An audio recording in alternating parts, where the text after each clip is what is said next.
இன்னைக்கு நம்ம பார்க்க போகிறது தேவனை நம்ம எவ்வளோ தேவனுக்கு நம்ம எவ்வளோ முக்கியத்துவம் கொடுக்குறோம் அப்படிங்கிறத நம்ம கொஞ்சம் யோசிச்சு பார்ப்போம். நம்மளே யோசிச்சு பார்க்கணும்.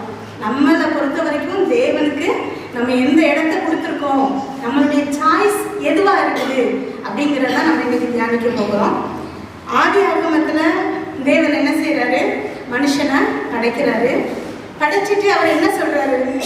சகலத்தையும் மற்ற எல்லாத்தையும் கீழ்ப்படுத்தி ஆசீர்வதிக்கிறார். அது எல்லாத்தையும் நீ ஆண்டுகொள் அப்படின்னு சொல்லிட்டு ஆசீர்வதிக்கிறாரு. அப்போ அவர் ஒரே ஒரு காரியம் மட்டும் சொல்றாரு. நம்ம எல்லாத்துக்கும் நல்லா தெரியும், நன்மை தீமை அறியக்கூடிய அந்த மரத்தின் கனியை என்ன செய்யக்கூடாது? புசிக்க கூடாது அப்படின்னு சொல்றாரு.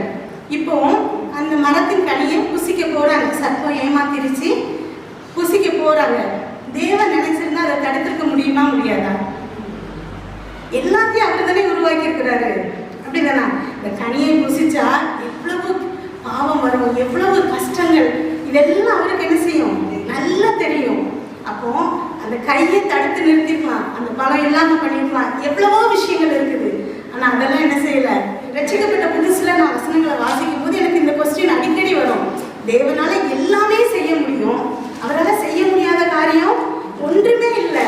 அப்போ இந்த பழத்தை சாப்பிடாம பண்ணிருக்கலாம்ல, எதுக்காக சாப்பிட வச்சு திரும்ப அவரே வந்து மறிச்சு நமக்கு திரும்ப அந்த மகிமை என்ன செஞ்சிருக்காரு? மீட்டு தந்திருக்கிறாரு அப்படின்னு. அப்போ எனக்கு தேவன் ஒரு நாள் நான் வசனத்தை தியானிச்சுட்டு இருக்கும்போது பேசும்போது தான் எனக்கு அது நல்லா புரிஞ்சுது. அவர் நினைக்கிறத செய்யணும் அப்படின்னா அவர் ஒரு பொம்மையோ ஒரு ரோபோட் மாதிரி ஏதாவது ஒன்று என்ன செஞ்சிருக்கலாம், செஞ்சு வச்சிருக்கலாம். அவர் கிரியேட் பண்ணியிருக்கிறது அவரை மாதிரி அவரோட சாயல்ல மனுஷன் என்ன செஞ்சிருக்காரு? படைச்சிருக்காரு. அப்போ நமக்குள்ள ஒரு மனசு இருக்குது. அவர் சொல்றாரு நன்மையும் தீமையும் மரணத்தையும் ஜீவனையும் நமக்கு முன்னாடி வச்சிருக்கிறாரு. நன்மையை தெரிந்தெடுன்னு சொல்றாரு. அவர் சஜஸ்ட் பண்றதை நம்ம என்ன செய்யணும்? தெரிந்தெடுத்துட்டோம் அப்படின்னா நம்முடைய வாழ்க்கை நல்லா இருக்கும். அவர் அந்த மாதிரி ஒரு பொம்மையை படைக்காம நமக்கு நம்மளோட சுதந்திரம், அவ்வளோ சுதந்திரம், அவ்வளோ அதிகாரத்தை நமக்கு கொடுத்துருக்கிறாரு. அதில் அவர் என்ன செய்ய மாட்டாரு? தலையிடவே மாட்டாரு. வெளிப்படுத்தின விசேஷம் 3வது அதிகாரம் 20வது வசனம்.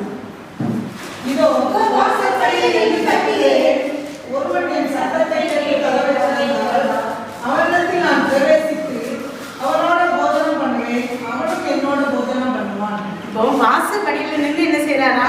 கதவை தட்டுறாராம். இது நமக்கு தெளிவாக புரிய வைக்கும். அவர் தான் அந்த வீட்டை கட்டினவர், நம்மளை உருவாக்குனவர், நம்முடைய இருதயத்தை உண்டு பண்ணவர் யாரு தான்? அவரு தான். ஆனா அவர் என்ன செய்யறாரு? வாசப்படியில நின்று கதவை தட்டுறாரு. நம்ம அதை திறந்தா மட்டும்தான் என்ன செய்ய முடியும்? அவரு உள்ள வர முடியும். அப்போ எப்படி ஏன் அவ்வளோ அவரை அந்த மாதிரி பண்ணணும்? அவரே உள்ள வரலாம்ல அப்படின்னு நீங்க கேட்கலாம். அதுக்கு தான் நான் சொன்னேன், அவர் நமக்கு கொடுத்துருக்கிற சுதந்திரம், நம்மளோட ஃப்ரீ வில்ல அவர் என்ன செய்ய மாட்டாரு? இன்டர்ஃபேர் பண்ண மாட்டாரு. ஆனா அதுக்கு ஒருத்தர் இருக்கிறான். அது யாரு? பிசாசான சாத்தான். என்ன செய்யறான்? எப்பெல்லாம் இடம் கொடுக்குறோமோ, நம்ம இடம் கொடுக்கணும்னு கூட தேவையில்லை, அவனா ஆட்டோமேட்டிக்கா உள்ள வந்துடலாம். இப்போ ஒரு பாட்டில் இருக்குன்னு வச்சுக்கோங்க, அதுல ஃபுல்லா தண்ணி நீங்க ஃபில் பண்ணி வச்சிருக்கீங்க. அப்போ அந்த பாட்டில்ல என்ன இருக்கு அப்படின்னு கேட்டா நீங்க என்ன சொல்றீங்க? ஃபுல்லா தண்ணி இருக்கு அப்படின்னு சொல்லுவோம். இப்போ நீங்க பாதியை கொட்டிட்டீங்க. இப்போ இந்த பாட்டிலை க்ளோஸ் பண்ணி வைக்கிறீங்க. இப்போ மீதி இருக்கிற இடத்துல தண்ணி போக மீதி இருக்கிற இடம் எப்படி இருக்கும்? காத்து வந்துருது. ஆக்சுவலா நம்ம எம்டின்னு சொல்லுவோம், ஆனா அதுல என்ன இருக்கு? காத்து இருக்கு. தண்ணி நீங்க கொட்டுனீங்க, ஆனா காத்து என்ன செய்யுது? ஆட்டோமேட்டிக்கா உள்ள வருது. அதுதான் இப்போ நம்ம எப்பெல்லாம் இடம் கொடுக்குறோமோ, நீங்க பிரசன்னத்துல நிறைஞ்சி ஆவியானவரை எப்பெல்லாம் உங்க மனசுல ஃபில் பண்ணி வச்சிருக்கீங்களோ, அப்ப பிசாசானவன் என்ன செய்ய முடியாது? உள்ள வர முடியாது. ஆனா எப்போ நம்ம கொஞ்சம் சோர்ந்து போய் குழம்பி அழுது முறுமுறுக்கு போறோமோ, அந்த நேரத்துல பிசாசானவன் என்ன செய்வான்? உள்ள வர்றதுக்கு நிறைய சான்சஸ் இருக்கு. ஏன்னா அவன் நம்ம கிட்ட கேட்கறது இல்லை, அனுமதி கேட்கறதே கிடையாது. அவனோட திட்டம், சதி திட்டமே என்னன்னா எப்படா உள்ள நுழையலாங்கிறது தான் அவனோட காரியம். ஆனா கடவுளுக்கு, தேவனுக்கு என்னன்னா நீங்க எப்போ அவரை வாங்கன்னு கூப்பிடுறீங்களோ அப்பதான் என்ன செய்ய முடியும்? அவரால் உள்ள வர முடியும். அப்படியே நம்முடைய சாய்ஸ் வந்து எப்படி இருக்கணும்? ஏசப்பாவா இருக்கணும். ஒரே சாய்ஸ் ஏசப்பாவா இருக்கணும். இப்போ நம்ம அவரு இவ்வளோத்தையும் படைச்சி ஆனா வாசப்படியில நின்று கதவை தட்டுறாரு. நம்மளை ஃபோர்ஸ் பண்றது இல்லை. நம்ம வீட்டில் எப்படி இருக்கிறோம்? நம்முடைய கணவன் சரி, பிள்ளைகள் சரி, நம்ம நினைச்சதுதான் அவங்க செய்யணும்னு நினைக்கிறோம். அவங்களுக்கு ஒரு மனசு இருக்கு, அதில் ஒரு ஆசை இருக்கும், அதில் ஒரு விருப்பம் இருக்கும். அதை என்னைக்காவது நம்ம யோசிச்சு பார்த்துருக்கோமா? அவங்களுக்கு நம்ம முக்கியத்துவம் கொடுக்குறோமா? தேவன் அவ்வளவு பெரியவர், அவரு உங்களையும் என்னையும் அவ்வளவு முக்கியப்படுத்துறாரு, அப்படிதானே? ஆனா நம்ம வீட்டில் எப்படி இருக்கிறோம்? மற்றவங்களோட எண்ணங்களுக்கும் என்ன செய்யணும்? நம்ம மதிப்பு கொடுக்கணும். சங்கீதம் 115:16 வசனம், வானங்கள் கர்த்தருடையவைகள், பூமியையோ மனுபுத்திரருக்கு கொடுத்தார் அப்படின்னு அந்த வசனம் சொல்லுது நமக்கு. இப்போ நீங்க ஒரு பொருள் கையில வச்சிருக்கீங்க, யாருக்கிட்டையாவது கொடுத்துட்டீங்கன்னு வச்சுக்கோங்களேன், இனி அந்த பொருள் யாருக்கு சொந்தமா இருக்கும்? அந்த வாங்கினவங்களுக்கு, அப்படிதானே? அது மாதிரி பூமியை என்ன செஞ்சுட்டாரு? நம்ம கையில கொடுத்துருக்கிறாரு. அப்போ பூமியில ஒரு நன்மை செய்யணும், ஒரு அற்புதம் செய்யணும் அப்படின்னா அவருக்கு நாம தேவைப்படுறோம். நம்ம சொல்லும் போதுதான் அவரால் என்ன செய்ய முடியும்? அந்த அற்புதங்களை செய்ய முடியும். இப்போ செங்கடலை 2ஆ பிளக்கணும், ஆனா அந்த மோசையோட கோல் தேவைப்பட்டுச்சு. எல்லா அற்புதங்கள் செய்யறதுக்கும் அவருக்கு நாம தேவையா இருக்கும். நம்ம மூலமா தான் அவர் என்ன செய்ய முடியும்? நன்மைகளை செய்ய முடியும். அப்ப நமக்குள்ள அவர் வரணும் அப்படின்னா நம்ம அவருக்கு நம்ம அவருக்கு அனுமதி கொடுக்கணும், அவருக்கு தான் முக்கியத்துவம் கொடுக்கணும்னு நான் சொல்றேன். ஒரு போன வாரத்தில் நான் ஒரு மோட்டிவேஷனல் ஸ்பீச், அந்த ஸ்பீச் கேட்டுட்டு இருக்கும்போது ஒரு லேடிகிட்ட, அது ஸ்டூடெண்ட்ஸ்க்கு அவங்க பேசிட்டு இருக்காங்க. அப்போ நிறைய ஸ்டூடெண்ட்ஸ் அங்கே உட்காந்துருக்காங்க.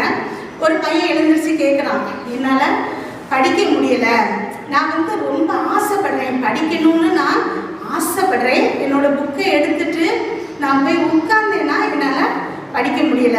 நமக்கு நிறைய நேரங்கள் அப்படிதான் இருக்கும். வேதத்தை வாசிக்கணும்னு ஆசைப்படுவோம், ஜெபிக்கணும்னு ஆசைப்படுவோம். ஆனால் அந்த டைம்ல தான் ஏகப்பட்ட பிரச்சனைகள் நமக்கு என்ன செய்யும்? வரும். அப்போ அந்த பையனை பொறுத்த வரைக்கும் படிக்கிறதுங்கிறது தான் அங்கே முக்கியங்கிறதுனால அப்படி கேட்கணும். உடனே அவங்க சொன்னாங்க, உனக்கு முன்னாடி பழைய சாதம் இருக்குது, பிரியாணி இருக்குது, தோசை இருக்குது, இப்போ நீ எதை சூஸ் பண்ணுவ அப்படின்னு கேட்குறாங்க. அவன் சொல்கிறான் பிரியாணி அப்படின்னு சொல்கிறான். உடனே அவங்க கேட்டாங்க, சரி இப்போ பழைய சாதம் மட்டும் இருக்கு உங்க முன்னாடி, இப்போ என்ன செய்வீங்க அப்படின்னு கேட்டாங்க. அவனுக்கு வேற வழி இல்லை, நான் பழைய சாதத்தை சாப்பிடுவேன் அப்படின்னா. அப்போ அவங்க சொன்னாங்க, படிக்கிறது மட்டும்தான் உன்னோட சாய்ஸாக இருக்கணும்னு. எனக்கு அந்த நேரத்தில் தேவன் என்கிட்ட பேசினாரு, நம்மளோட சாய்ஸ் என்னவா இருக்கணும்? வேதம் வாசிக்கிறதா இருக்கணும், இல்லை தேவன்கிட்ட பேசுகிற ஜெபமாக இருக்கணும். ஏசப்பா மட்டும் நம்மளோட சாய்ஸாக இருந்தாங்க அப்படின்னா வேற எந்த மாதிரியான டிஸ்ட்ராக்ஷன், உலக பிரகாரமான காரியங்களும் நம்மளை என்ன செய்ய முடியாது? டிஸ்ட்ராக்ட் பண்ணவே முடியாது. நம்ம யோசிக்கிற ஒரே சாய்ஸ் என்னவா இருக்கணும்? ஏசப்பாவா இருக்கணும். அவருக்கு நம்ம முக்கியத்துவம் கொடுத்துட்டோம் அப்படின்னா நம்முடைய லைஃப்ல ஏகப்பட்ட ஆசீர்வாதங்களை தேவன் என்ன செய்வாரு? நமக்கு தருவார். நீங்க செஞ்சு பாருங்க, நீங்களே உங்க வாழ்க்கையில என்ன செய்வீங்க? அனுபவிப்பீங்க.